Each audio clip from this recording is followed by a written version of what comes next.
የኢትዮጵያ ዜና አገልግሎትና የግብርና ሚኒስቴር በትብብር ከተረጅነት ወደ ምርታማነት በሚል መሪ ሀሳብ በሐዋሳ ከተማ የውይይት መድረክ አካሂዷል።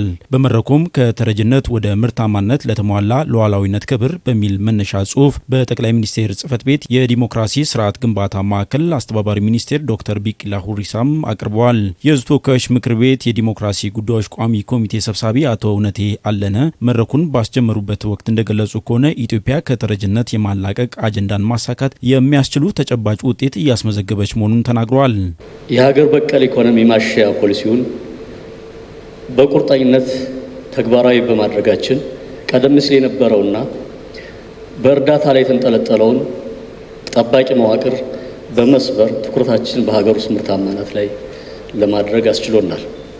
ግብርናችን ዛሬ የክላስተር ግብርናን፣ የመስኖና የበጋ ስንዴ ልማትን ወዘተ የመሳሰሉትን ፖሊሲዎቻችን አርሶ አደሩ በዓመት 2 እና 3 ጊዜ እንዲያመርት በማስቻል ኢትዮጵያን ከስንዴ ተረጅነት ወደ ስንዴ ላኪነት አሸጋግሯታል።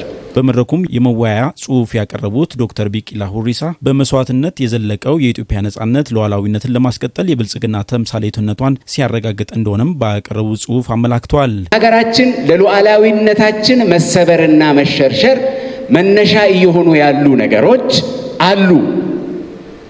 እኛ አያት ቅድመ አያቶቻችን የደም ዋጋ ከፍለው ያኖሩትን አገር ሉዓላዊነት ሊያስደፍሩ የሚችሉ ኃይሎች አሉ። አንዱ የረሃብና የድርቅ ታሪክና ገመናችንን መቀየር አለብን የሚለው ነው።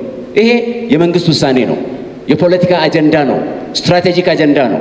የረሃብና የድርቅ ታሪክና ገመናችንን መቀየር አለብን። ተረጅነት ባርነትን ይወልዳል። የረዳህ አካል እየረዳህ አእምሮ ባሪያ፣ በአካል ባሪያ፣ በመንፈስ ባሪያ የሚያደርግ ነገር ነው ያለው። ይሄን በደንብ መቀየር ያስፈልጋል። የኢትዮጵያ ሉዓላዊነት፣ የብሔራዊ ጥቅም ሉዓላዊነት፣ የፖለቲካ ሉዓላዊነት፣ የባህልና የማንነት ሉዓላዊነት በጋራ የአገር ሕልውና የሚያጸኑ ጉዳዮች ናቸውም ብለዋል። ዶክተር ቢቂላ ባቀረቡት ጽሑፍ ሉዓላዊነት የሚባለው ከሌሎች ኃይሎች ጥምዘዛ ነፃ መውጣት ማለት ነው።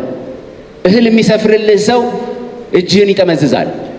ስንዴ የሚሰጥህ ሰው ያለውን ታደርጋለህ።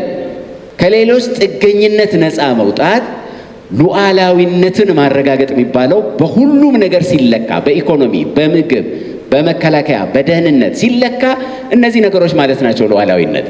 በመድረኩም የሕዝብ ተወካዮች ምክር ቤት የዲሞክራሲ ጉዳዮች ቋሚ ኮሚቴ ሰብሳቢ አቶ እውነቴ አለነ፣ በጠቅላይ ሚኒስቴር ጽሕፈት ቤት የዲሞክራሲ ስርዓት ግንባታ ማዕከል አስተባባሪ ሚኒስትር ዶክተር ቢቂላ ሁሪሳ፣ የመንግስት ኮሚኒኬሽን አገልግሎት ሚኒስትር ዴኤታ ተስፋውን ጎበዛይ፣ የግብርና ሚኒስቴር ዴኤታ ዶክተር ሶፊያ ካሳን ጨምሮ በምክትል ርዕሰ መስተዳድር ማዕረግ የማዕከላዊ ኢትዮጵያ ክልል የገጠር ክላስተር አስተባባሪና የክልሉ ግብርና ቢሮ ኃላፊ አቶ ኡስማንና የስራ ኃላፊዎች፣ የግብርና ሙያተኞችም ተሳትፎበታል።